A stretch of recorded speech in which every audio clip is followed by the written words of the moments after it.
I'm at part of the point of the journey. It's always hard to keep going on the call. I'm still doing the IT job, but then on the tram in the morning and in the evening, and so I'm new child, husband, everything, and running this. So it did get to a point of I need to go either all in on social media or sign out of everything and say I'm working in IT now, because I couldn't do both.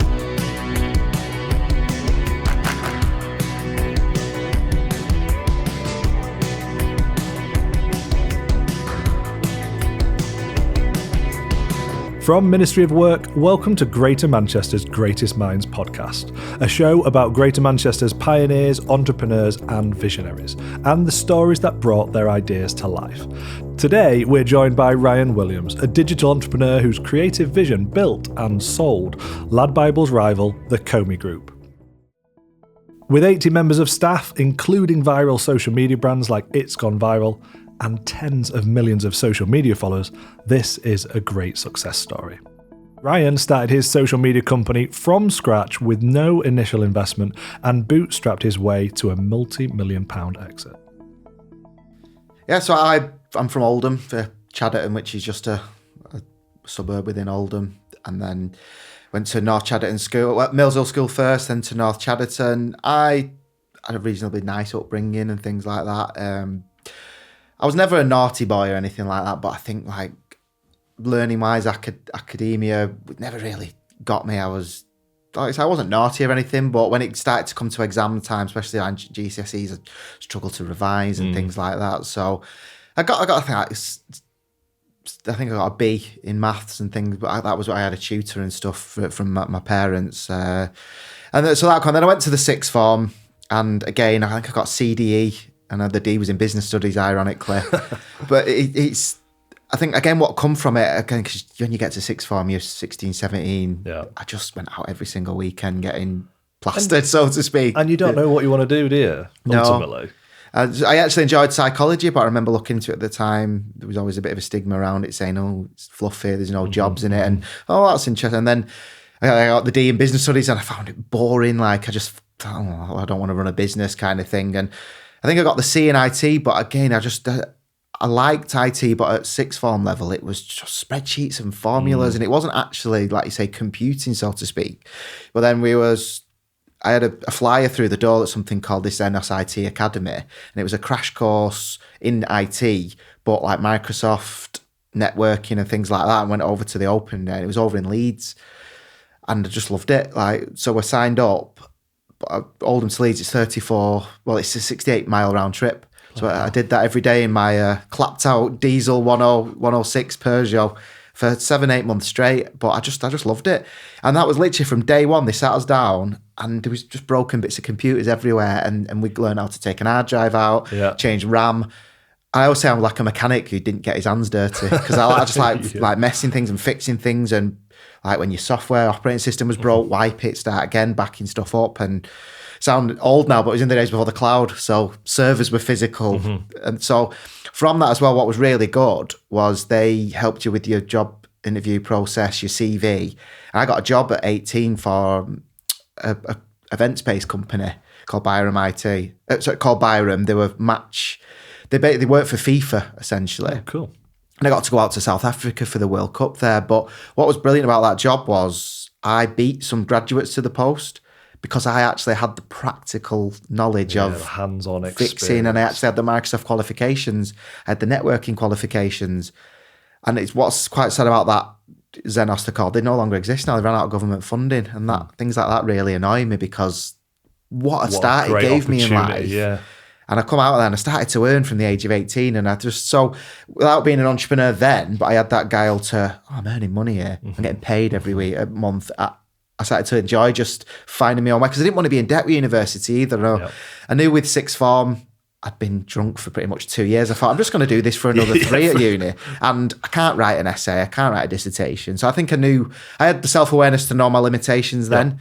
It's not against uni. I think when like people want to be teachers, they want to be doctors. I always say, I wouldn't want someone operating on me who's not got a degree. Maybe not. But sometimes I think people just go because they think they have to, and they don't know what there are alternatives out there. I think we're seeing that more and more. Current climate, right? It's so expensive. Apprenticeships are getting pushed a bit harder, I think. Yeah. So I loved IT for years, and that job took me to South Africa, but I met my wife in the process, which is all in that book. But I found myself a very homely man. So going out to South Africa was great. Then the next World Cup after that was Brazil. But I'd met my wife, and they actually asked if I wanted to move to Brazil, which, did they? Looking in another world, would have been unbelievable. Yeah. But I just had fallen in love. My mum, there was a few things going on at home. It wasn't the right time, and I just wanted to be at home. Yeah. So I just carried on. Then I took an IT job closer to home, because from where I worked, it was in Cheadle on the M60. So it was an hour's commute there and back every single day.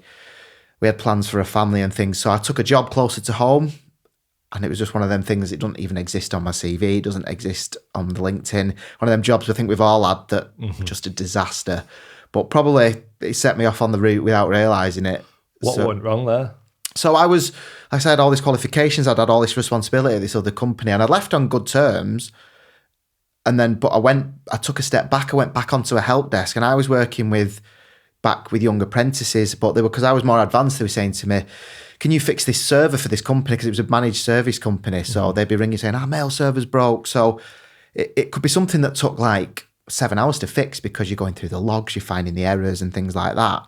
And then they pulled me after a couple of weeks, the manager, and said, Ben's, for example, is doing 30 tickets a day. You're only getting through 2. Yeah, because I'm doing the rock hard stuff. I said, he's resetting 18 passwords.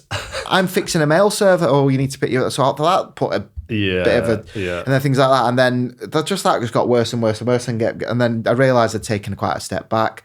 Asked for my old job back. Didn't get that. Again, serendipity and all that. Then I went over to another managed service company that I knew from the old job.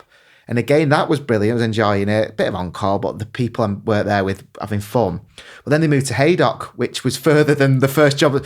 So then I moved into Manchester Metropolitan University in their server team, ironically, without the degree, but I ended up looking after uni servers. Again, that was fantastic. But then what came about, I had my first daughter, this is 2013.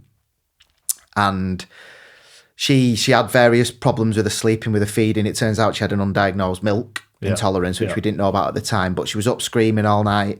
The support really wasn't there for me or my wife. Just kept saying, it's your first child, it's colic, it's this, it's the usual thing. So, but I started to I was on Twitter most nights. It was a platform that was really gripping me, and it was growth, and you could see like celebrities and footballers tweeting things and people replying to them. But then there was this era of these parody accounts started to appear. I always remember like Mario Balotelli, the football one, John Terry had one, Sam Allardyce had one. And they were just hilarious. And I kept thinking, I'd love one of these. And tried a few little ones. Nothing really happened. Which ones did you try out of interest? I tried. I've not really ever spoke about this. I tried one called Joe King Kinnear. Yeah. And when he was at Newcastle, and he was revered as just being an idiot, and he was their head of football with Dennis Wise and stuff. So I tried that, but it got like a 500, 600 followers, and it was a way of practicing almost the content. Well, you've got to learn your craft somewhere with that sort of stuff, haven't you? And then that allowed me to engage with people and learn what things to do and not to do. And it was incredible. So again, the baby, Lexi was up a lot most nights, so me and my wife would be switching. So the way when I look back now, because we've literally just wrote this in the book, so it's very fresh. I didn't realise I was using Twitter as like an escape.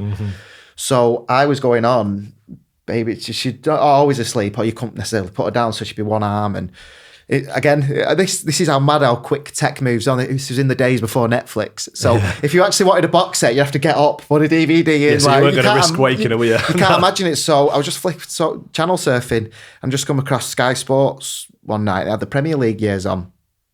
And it was showing stuff from the 90s, and it just flashed up in the middle there, like Alan Shearer breaks transfer record for 12 million. And I think this was around the times like Rooney had gone for 50 million and stuff like that. And so I thought, 12 million. I was like, can you imagine that news now? And I actually found the original Alan Shearer article from the archives of Google. And then Sky Sports always had a nickname of Slow Sports sometimes because people online always want to be the first.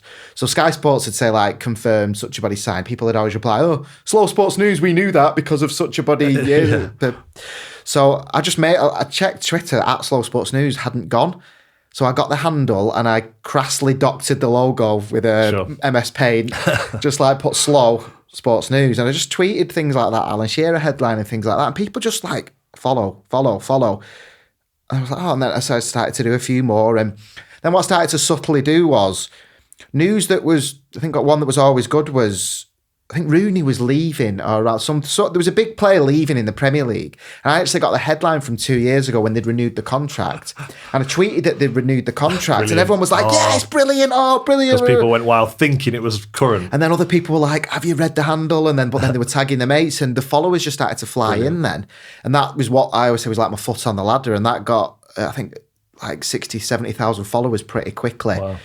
And so this was my first, I was still working the IT job, looking after the new baby, falling asleep on the tram, everything like that, supporting my wife who was struggling a bit with it all, but still doing this Twitter. And then one thing led to another. 2014 came, I made up another account called Cheers Jeff, which was Jeff Shreve's off FIFA. When a player used to like break the leg, he'd go, oh, they can walk it off, cheers Jeff. I just used to post really bad injury clips and just put like the leg would be broken. I'd go, it's just a slight hamstring tweak. Cheers, Jeff. And then that did well.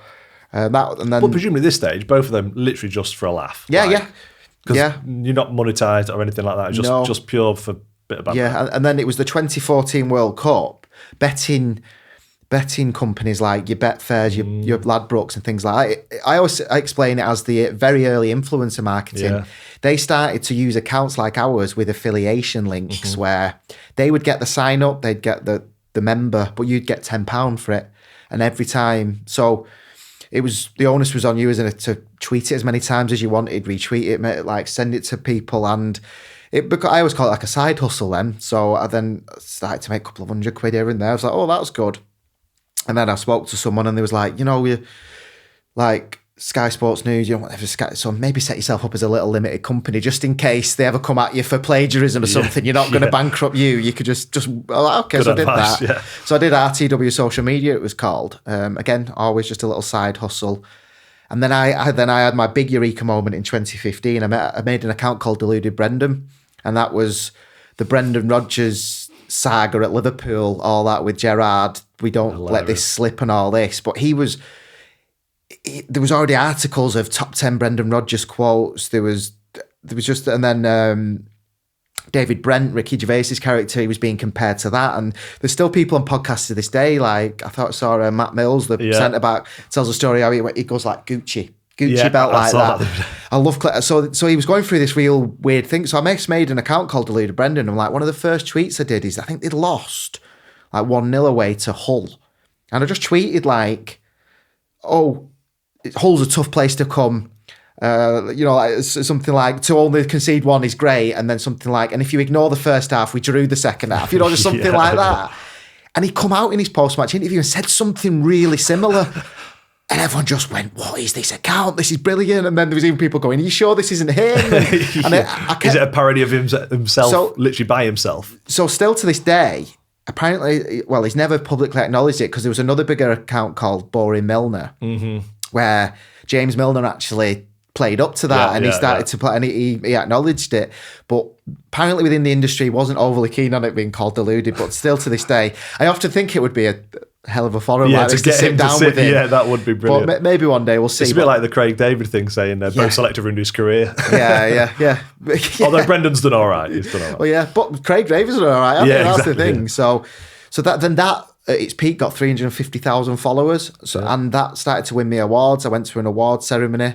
I was, because again, this was 2015, still working the IT job, but it was a secret life. Not even many friends knew they knew I messed about on social media, but they didn't know exactly to the scale. Yeah. Obviously, award winning at that point, but what, was it making any money apart from the odd bit of sponsorship and sort of affiliate? Yeah, I think at peak I made about 2,000-3,000. And when I look back now at the journey, again, because I've been deep diving, I often wonder why I didn't just double down on that? Why didn't I just go for it at that point?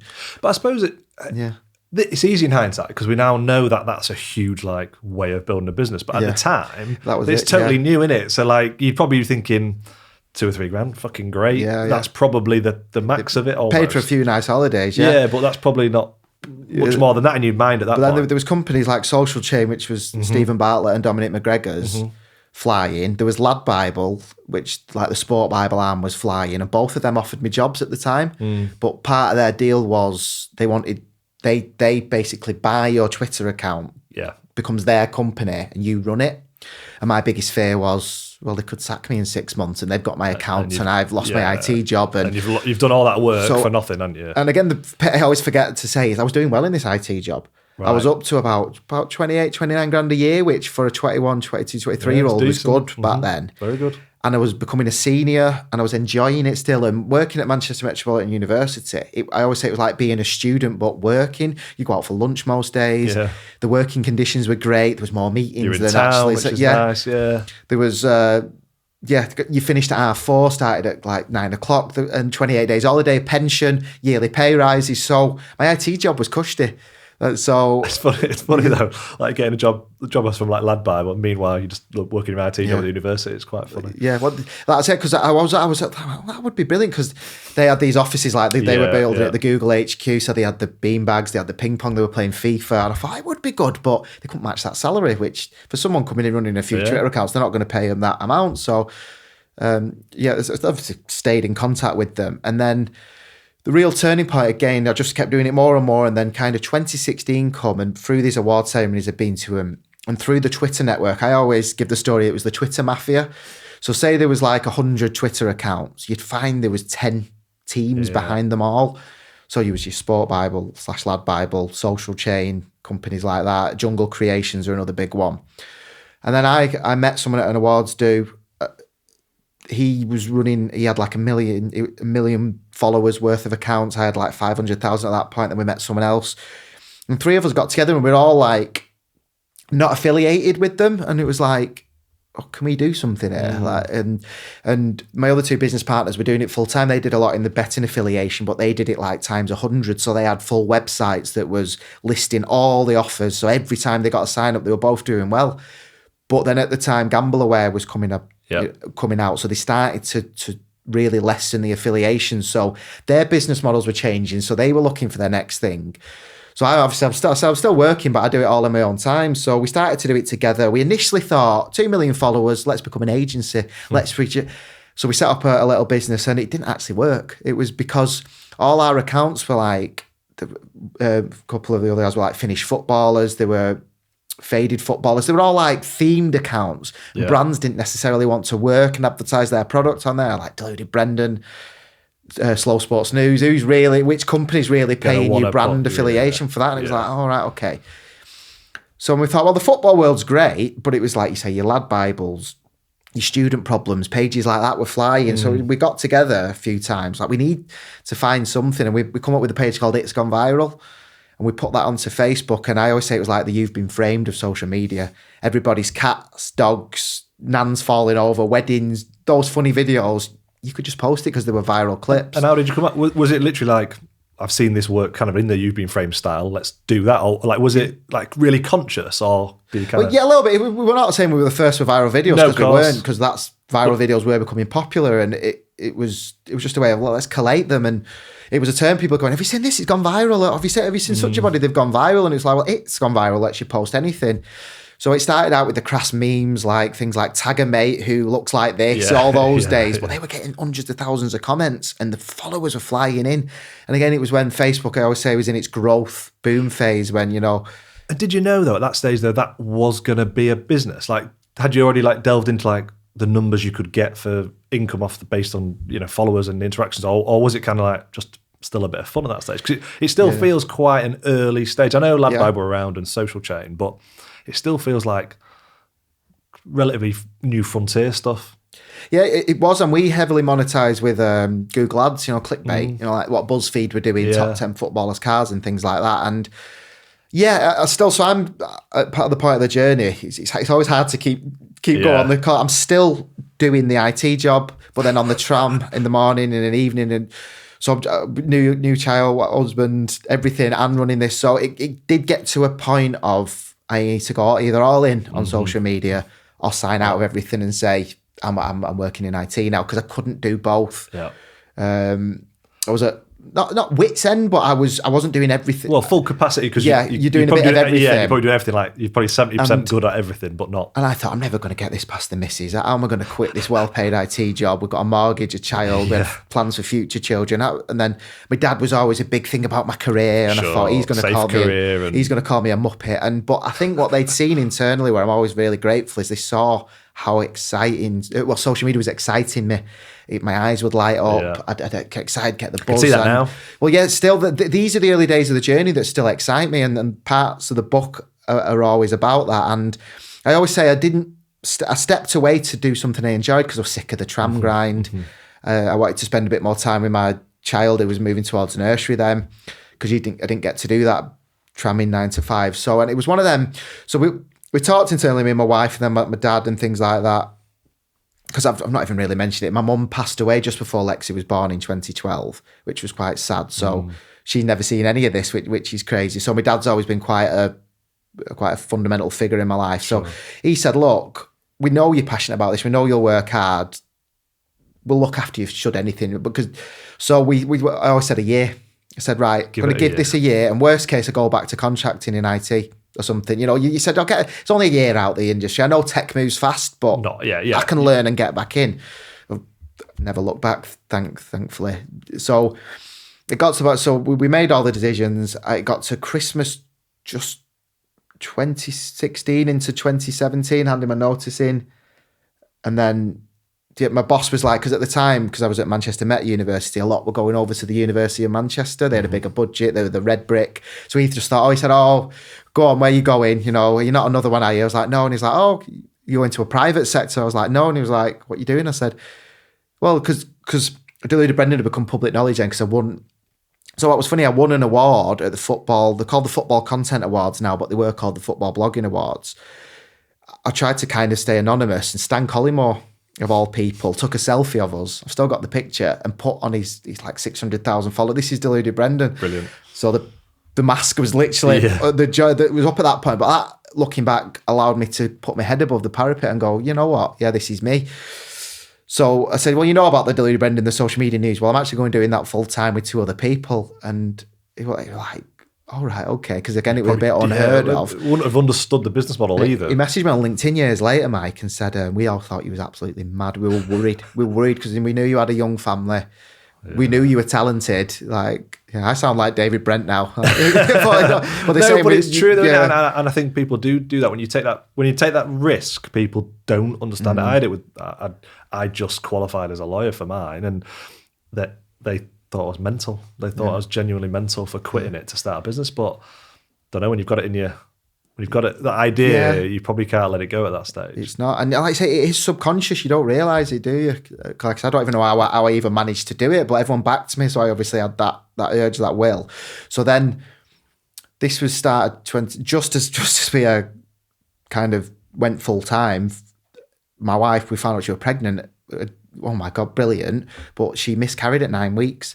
And it was a really, really, it wasn't a straightforward, they're never straightforward or simple, horrible, but it lasted about 6-7 weeks because they wanted to 2 weeks later come back for a growth to confirm it and things like that. And then it took another 4 weeks to clear after that. So just gone full time on the business, and we had that. So I was grateful I was around for her, but I didn't quite get going like I wanted to.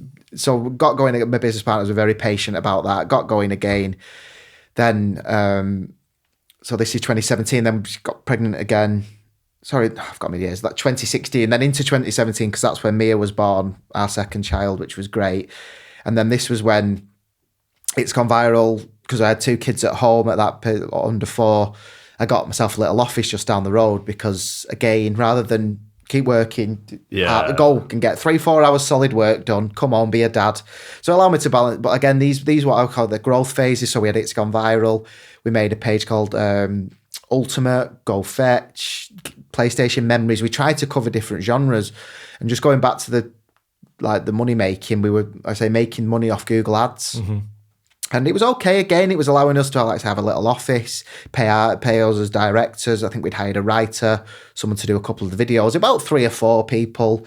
Let us grow at scale every month. And then we had a moment, another big boom moment. We'd noticed on your big pages, like your lad Bibles, or the adverts had started to pop up, like they did on YouTube, but they started to pop up on Facebook. And I was like, oh, how'd you get access to that? So we looked into it, and they call like Facebook, it's in a beta phase, we're testing it. And it's like, we had probably about 5 or 6 million followed Facebook pages of that. And we're like, we get access to that. Game changer. And so we carried on keeping growing. And then we woke up one day to, you are now eligible to monetize your pages. And it was just like, boom. So, and literally was that overnight? Yeah. So then there was a few stipulations. The videos had to be 3 minutes long and things like that. So then... Yeah, geared all your content towards that. So I could make all the funny little GIFs. If we got sent a viral video, I could put our logo on with a heading and things like that. But when it comes to 3-minute videos, quite some time really. And I suppose that's probably why we started to see videos like a 30-second video getting dragged out into like extrapolated into this. Yeah, them are compilations as well. Yes. So we actually hired a few more video editors at that point on they were like media graduates and thing, and then it was a really scalable model because we knew we were paying them like a fixed salary. They were making us 4 or 5 videos, and if one started to get 100,000 to 200,000 views, it was earning like $2-3 in dollars, and it allowed us to scale then. So suddenly it was like, well, these 3 people are working on this page, let's hire 2 more for that page, 2 more for that. You can see how quickly it snowballed. And then we were over still at this office just down the road from where I live in Rochdale. And we were growing, and we'd internally we'd moved to 3 or 4 units within there. We'd actually, because the first office I had in there didn't even have windows. It had yellow walls. My dad helped me paint it. It was brilliant. Then we got windows in that complex. It was brilliant. Some upgrade that. We'd maxed out, and we were having members of staff from your lad Bible, from Social Chain, who were moving on from there. And because it was such a small industry, if someone had a year's experience, that was like having 20 years experience. So we were bringing in people who'd only been at your lad Bibles for 6-7 months, but they were coming in to us and changing us. Right. Oh, this is what they do, that what they do. And they were loving that because, again, they were only 23, 24 themselves, but they were coming in and being able to be senior leaders. Autonomy. Yeah, amazing. But then we got to a point where we'd interviewed like 2 or 3 really talented members of staff, potential, and they were like, I just can't commute out to Rochdale. I live in the Northern Quarter, I live in Green Quarter. I can't get that train out, and it wasn't the most glamorous of places. And it was like, I didn't want to move necessarily because perfect for me just down the road, but for the business, we kind of had to. Yeah. And this was early 2019, and then by the back end of 2019, we'd fully moved in. Were you still under, it's gone viral at this point? Yes. As a business, yeah. Yes. And then, but what was a bit of a disaster, the move, because we told the staff we were going, big shiny offices, they were all excited. And because I'm the techie one, I've been tasked with putting the internet in, and I got the internet provider, they come in, scaled it all up, yeah, brilliant, it'll be in. And then it was at Beehive Mill in Ancoats, so it's the old Sankey's. It had, I think like protection orders. Basically, it needed 2 months sign off for the cabling. But we'd already given notice on the lease in Rochdale. And this was before the days working from home, before the pandemic. So it wasn't a matter of saying our staff, go and work from home for 2 months. Yeah, it'd be fine. Yeah. It was unheard of that. It was like, well, and then the internet provider said, we can give you a 4G solution that can just clip on the wall with no wires. It's just SIM cards. You can imagine running a social media company on a 4G solution. They couldn't download anything, and then we got the first bill. It was like $3,000 because the data they were caning. It was like, so that was really stressful. So that took a little bit of, again, it's wrote about in the book. It took a shine off this new office for me because it come and we'd moved the staff over too early, and things you live and learn from. And then we'd got settled. We got in. It was taking its strain personally on us, and then early 2020s when the pandemic started. So so everyone was in the office, they were settling, and then March comes around and suddenly the news breaks. It was actually, we were in the office and they closed my daughter's school about 2 days before Boris made his big announcement. Initially they said, till after Easter. So I grabbed the other business partner and said, look, this is serious now. Because we thought it was like swine flu, Ebola. Yeah. People just thought it was just going to go away, and it didn't. So and then we sent the staff home, again, because we thought it'd be a couple of weeks while everything settles down. But everyone had all these all-in-one iMacs.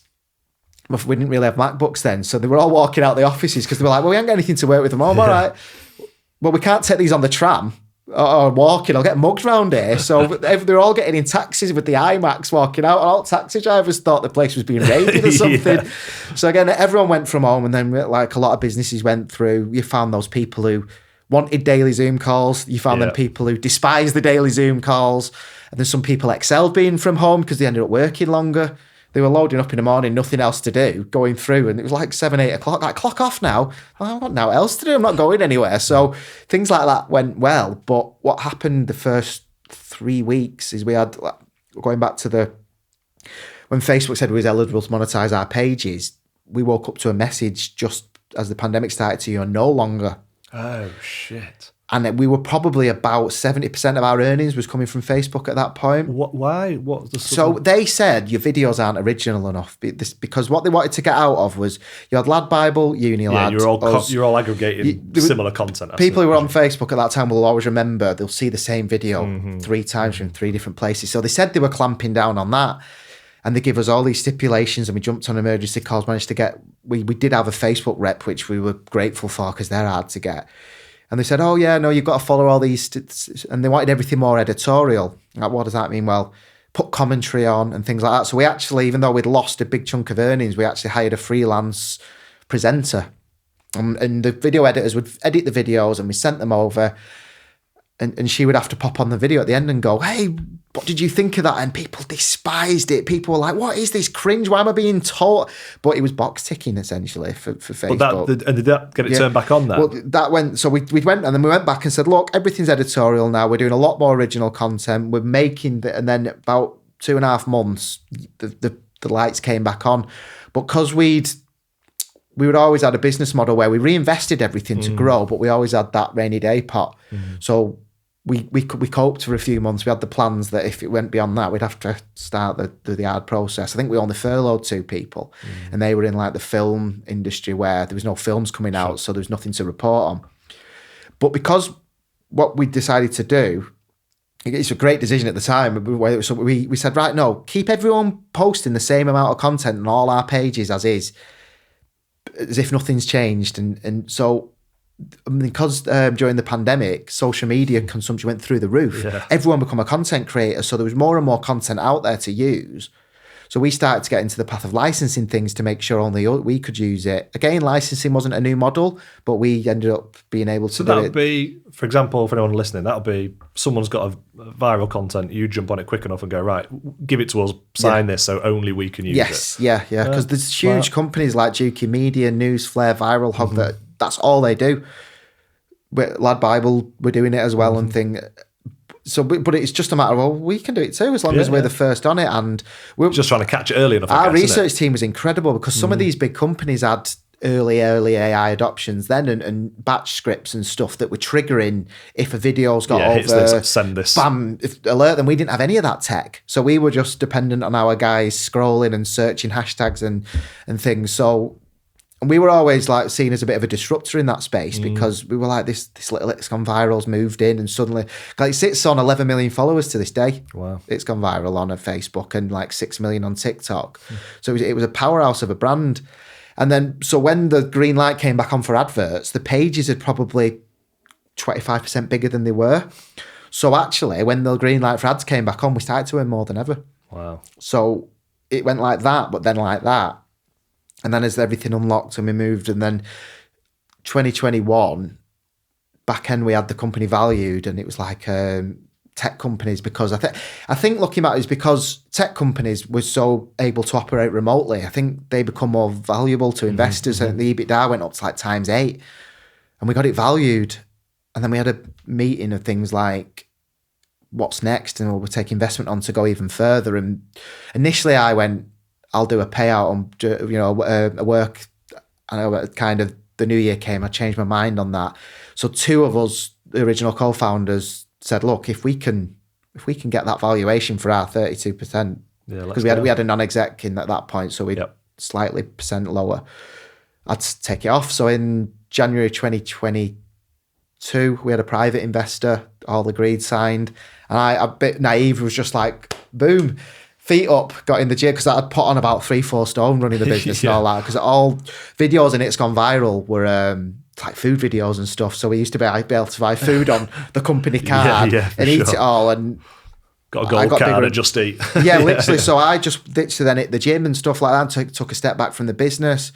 And the original members of the business were like, well, where's Ryan? Why is he upset? And then, but then come March, April, the Russia-Ukraine war happened that year. This private investor pulled out. And we think he didn't say it was exactly that, but it can't have been a coincidence. We reckon whatever investments he had elsewhere was taking a hit, so he couldn't invest in us. And it was a bit like, shit, I'm in no man's land now. Taking a massive step back from this business, and not really spoke quite much on this, but I'd lost a lot of love with what I was doing with it. Yeah. As you mentioned before, the excitement when I had them early Twitter accounts, they were growing. Yeah, you can't replace that raw early optimism. And I had a small team when we was in Rochdale, and I could come in and go, have you seen this? Have you seen that? Have you got this idea? Have you got that, the food? And then, but post-pandemic, it was, will you come to this board meeting? Will you come to this strategy meeting? Will you come to this appraisal? Will you come to this disciplinary? Will you come to, and it was just like, will you read this report? Will you read this white paper?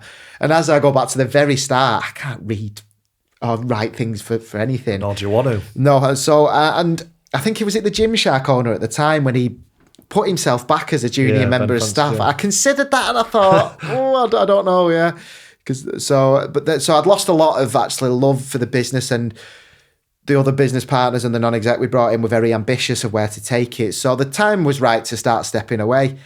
So then when that private investor pulled out, we then was like, what we're going to do? So we went to a broker service that advertised exactly what we wanted for our valuation. And I think it was British Growth Fund ended up giving us what we wanted. And then that still didn't go through till October the 31st.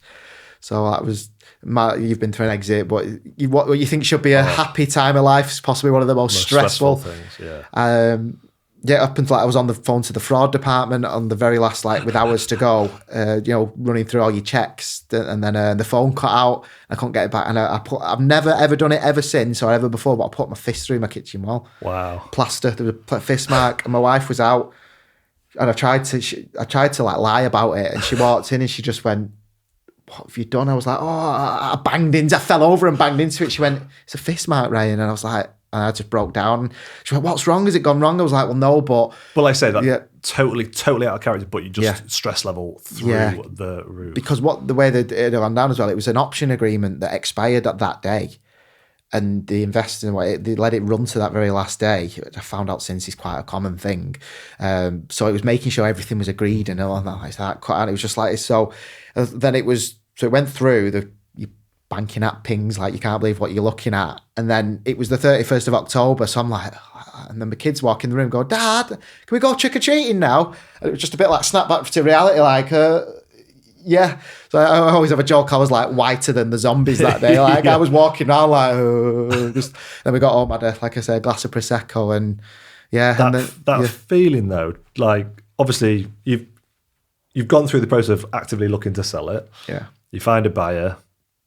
They agree a price. What was that negotiation process like? Did you find it tough or easier than you thought it might be? No, it was tough on the exit because, again, I'm not allowed to say too much. I don't want to say too much as such like that. But I think the hardest bit was basically being removed from a company for 6 months, partly removing myself, but other things, and not being in the day-to-day. And I felt like I was constantly chasing updates and things like that. And you start to get paranoia kicks in then, what are they hiding from me? And it's just human nature that was kind of the stress. And that's why when people always say with an exit, take some time for yourself. But when the exit went through, I'd already kind of had 10 months to myself. So I was ready to kind of go again.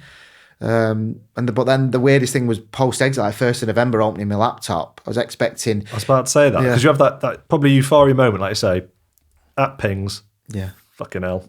Yeah. But then, was there any other emotions that day? Was you insanely happy? Was it deflating? What did you feel when you saw it? I was buzzing. I always have still never got any regrets to this day. Amazing. Because I was ready. Everybody was ready, and I wish them the best of luck. They are still doing well. They've just hit the top 500 in Deloitte's EMEA, so they're going from strength to strength. Just taking on another round of investments. So brilliant, and it's great to see. It's I say something I thank myself. Again, I've missed this again. So as the pandemic went on, we renamed the company to Comey Group. And It's Gone Viral was great, but as a professional name, it was one of 50 things we did. We'd like to say we did the licensing, we were doing production for people, for brands, we had a little agency arm going, we were looking after creators. So we'd been through, just before the pandemic hit, we were working with a branding company to go through various names. So we were sat on this rebrand. During the pandemic, we were like, we're going to rebrand, have a big party post-pandemic. And when, if everyone remembers, it just never seemed like it was going to end. It was like, we're just going to have to launch this now because we renamed to Comey Group during the pandemic, and it's not an acronym or anything. It was just a cool, just a cool name that popped up. So, and then that just allowed us to have a bit more of a shinier website, and then list all the things. Then It's Gone Viral was just an asset of Comey Group. Yeah. And then, but again, so then on the exit day, like I say, I opened my laptop expecting is this BBC are going to be on? All right, we want you sat next to Stephen Bartlett, the new dragon, and things like that. And then I went on my LinkedIn and realised nothing. And I thought, no one really knows what's happened. Because presumably at that point, obviously people know the brand, and in fact, Manchester's been synonymous with some fantastic brands like Lad Bible and yourselves. Yeah.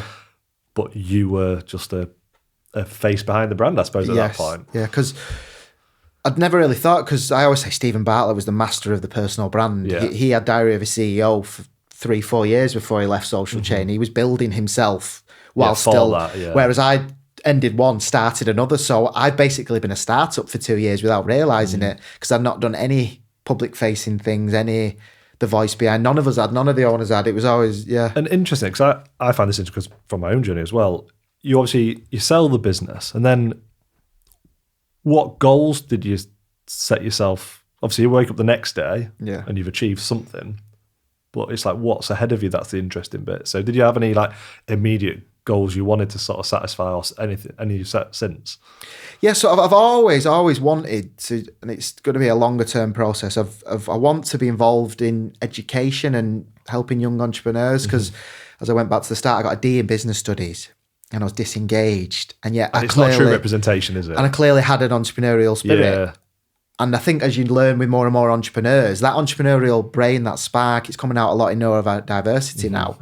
I'm not getting any diagnoses for anything, but you can see the traits of the things that entrepreneurs have, why it makes them excel. They're the children who are the less academic, as in because they can't concentrate for an hour and on a.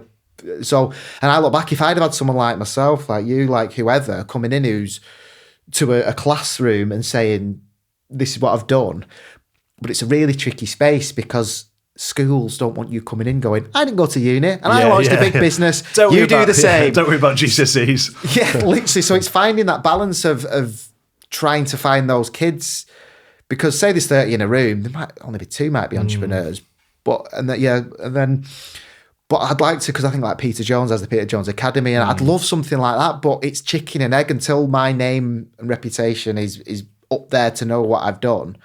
I've built that. I can then help the others. And I think someone said to me a few weeks ago, and I think it's quite a nice thing, is I've had my big business now, I've sold it. I want to do something with my time, but someone said you're building a legacy now. Yeah. And I think it's a really good thing that I want to make a difference now. Well, that's it, because in a nice possible, you could go and build another business, but you're probably not going to have that early stage passion that we talked about earlier for it, because you'd be like, meh. Yeah. Whereas I think if you look at what do you want your legacy to be, what do you want your kids to look back and go, Dad did that? Yeah. It probably isn't the business that you sold. It's probably the bit that you're going to go on to do now, isn't it? Yeah. And I've fallen into, I did a couple of keynote speeches about this journey, because what I've just pretty much told there, I've got wrapped up in a pretty decent PowerPoint with pictures that trigger every stage. And I really enjoyed it. I never thought I'd like public speaking. So I've applied for a couple of TEDx talks. I'd love to do something like that. And I've just enjoyed talking and telling my journey. So to be a international keynote speaker is kind of a big long-term goal and things. But then on the actual legacy side, the education side was one thing, but one thing, I've got an 11 and a 7-year-old now. So my 11-year-old just started secondary school. She's using Snapchat and TikTok, and it's becoming quite apparent that these kids are using social media now from as young as 7 or 8. They're just finding their own way. No one's teaching them how to use it correctly. And there's a lot of that. There's a lot of parent generation who've never used these apps. So how can they possibly support the children? Yeah, who can teach the children to use it properly? And teachers, and they're custodians of the classroom. And the kids are probably arguing about something on TikTok, on Snapchat. And these teachers won't have a clue what they're talking about. And I did a talk last Friday and I was saying things like, I know you don't think it now at the age of 11, 12, but stuff you post online is there forever. And even if you think with Snapchat, with your disappearing messages and things like that, if someone screenshots the other end, you might not be that. So it's happening with footballers now. Like there's a couple of Liverpool players who, these people screenshotting them messages they've been sending to girls and stuff, or even stuff when they were 13, saying stupid things. It's just there. And that's I'd love to just get that education up. And I've been looking into a lot of the stuff with the government. I think there is a few digital steering groups, so they're the things I'd like to really get involved with now, because it's got to be put on the curriculum soon, social media education, because it's not going anywhere. Things like AI is only getting stronger, which is having a big impact on social media. You think now kids can make a video of the friends with an app, doing whatever they want. And so there's a lot of education needs to be done, and that's that. And that, I mean, talk about the legacy. That's something that you'd hang your hat on and go, 100%. I've made a difference. Yeah. And that's what I'd love to do now. And then do you want to tell us a little bit about the book, obviously, because that's not a small undertaking? No, yes. So we've just finished this book now. So it's called Blood, Sweat and Tweets, for obvious reasons of the tweets. And it's not really a technical business book. So if someone's looking to exactly how each page of the day, it's not that, but it's wrote from a journey of how it happened, what was happening in our lives at the time. And I did it as a dual autobiography with my wife, because she was with me before the business. It's not like I had this high-flying business, met her, and she knew me when I was a lowly IT worker, so to speak, but she's been there every single step of the way. And the kind of the motivation for the book picture was, I'm leaning back, she's holding me up, because I've obviously mobilized it all with the business. Not me. All my Twitter side was me. She was there all along. She was looking after. She put up with me on days out, on holidays, of me stuck to my phone. There's some brilliant stories in there of just when it had kind of taken over. But she was so patient, and sometimes some of the ideas I went to mobilize were hers and stuff. But all in the background, as I mentioned, with Lexi, she struggled with Lexi because of the problem she was going through. She has endometriosis, so she had a full hysterectomy last year. So she's in menopause at 39. So Jenna's been through it. She still works as well, which I don't tell people enough of. We've been through an exit. She works with a primary school because, again, loves working with kids and making a difference to their lives. And she even writes in there, it's like a vocation for her now. It's not something she has to do, but she's a worker, and she's the sensible one of us when you like talk about them. She's the one that's made sure I've not gone and got that Ferrari or that yacht kind of thing. But so the book is all about that up until this day, and we just wanted to do something a bit different that shows how business can affect your life. And it's not all shiny. There was a lot of stuff, and there's a real big bit in there that when the business was at its biggest, our marriage was at our lowest. And that was where there was a real point of one or the other. So yeah, it's all in there. So it's quite interesting. And yeah, it's just, I wanted to do something different, as I've talked about. Like, I just didn't want another business book. And I may well write the proper technically business book one day. But it's interesting to come from that angle, because it probably isn't, both sides aren't often covered. No. So I think that's a good angle to go with it. Yeah. So yeah, it's been, I always joke there's another book in the writing the book, because it's been harder than you kind of expect. How long has it taken? I think about 6-7 months. We did it with a co-author called Lolo. So she's brought it all together, because it was that I couldn't get me how we were going to have both our voices flowing through, but it's the end result. I'm really pleased with it. How many words has gone into it? I don't know how many words. It's 240 pages, I think. So yeah. So you didn't like writing essays? no. Well, yeah. So although I wish I'd have had ChatGPT when I was back then, I might have had a different story. So yeah. So it's a bit that, and it's a bit to get our stories out there of more of because when hopefully people watching this will see, I'm just quite relaxed and down to earth. We're Northern, we're from Manchester. There's no pretension. It's taken a while to get there, because we're in a market of he who shouts the loudest, and it's taken a bit longer to get the voice out there. But the way I'm looking at it now is like short-term pain, long-term gain. 100%. You could have a quick flash in the pan next thing, because again, this doesn't sound humble, but it is. But if someone would have achieved the exit I'd have achieved and they were more braggy, they'd have been on Manchester Town Hall with a megaphone going, "This is what I've done." 100%. I sort of joke about that about Mr. Bartlett. Like, the exit he achieved probably isn't very similar to yours and mine even, but the marketing done behind it is the clever part, isn't it? Yeah. So because it's now finding that balance of wanting a voice, but doing it the right way. Yeah, not being an obnoxious voice. Yeah, correct. You've got to be authentic to you, haven't you? And your legacy, that things you want to achieve, can be done in a way without having to be the loudest voice. It can be done in a strategic way, but it's got to be fundamentally true to yourself, hasn't it? Yeah. Amazing. Yeah. That's Ryan Williams, now making it his life's goal to help parents navigate the ever-evolving digital space. From understanding social media platforms like Instagram, TikTok and Snapchat to ensuring online safety. Ryan is equipping parents with the tools they need to protect and guide their children online. Thanks so much for listening to the show this week, and please make sure to give it a follow on your podcast app so you never miss a new episode of the show. And don't forget to check out Ministry of Work, where you can sign up for a free trial day.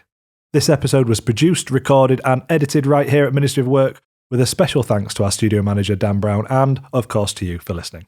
I'm Eddie Whittingham, and this has been Greater Manchester's Greatest Minds.